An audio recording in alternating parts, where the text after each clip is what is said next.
सच्चा प्रेम क्या होता है? जहाँ सच्चा प्रेम होता है वहाँ किसी भी प्रकार के लेन देन का हिसाब किताब नहीं रखना चाहिए।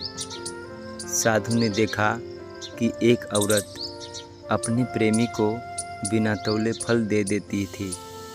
साधु ने शिष्य को समझाया कि प्रेम और भक्ति में हिसाब किताब नहीं किया जाता। जो लोग सच्चा प्रेम करते हैं वे अपने प्रेमी से लेन देन का हिसाब किताब नहीं करता है। प्रेम में निजी स्वार्थ का स्थान नहीं होता है। इसी तरह भक्ति करते समय भी परमात्मा के सामने शर्त नहीं रखनी चाहिए। इस संबंध में एक कहानी सुनाता हूँ।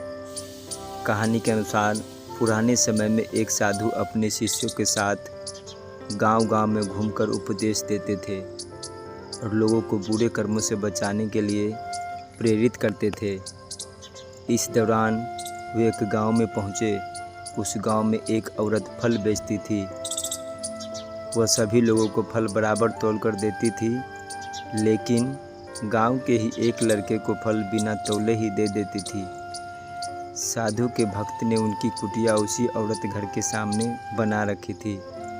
साधु ने देखा कि औरत सभी को फल बराबर तौल कर देती, लेकिन एक लड़के को बिना हिसाब किताब के ही फल दे देती थी। साधु को ये बात समझ नहीं आ रही थी कि वह औरत ऐसा क्यों करती है।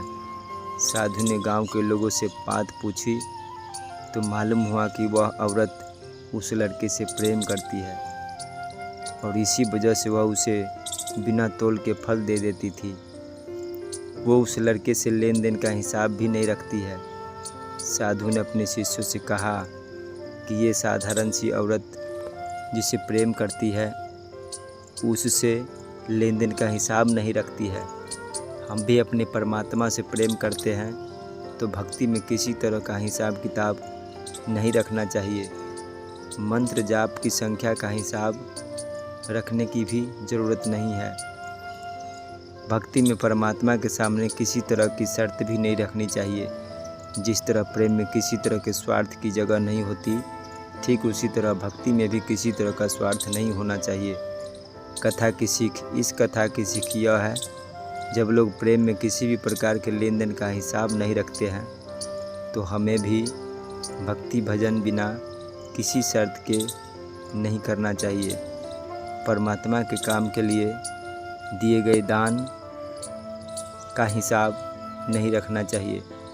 नमस्कार, प्रणाम, धन्यवाद।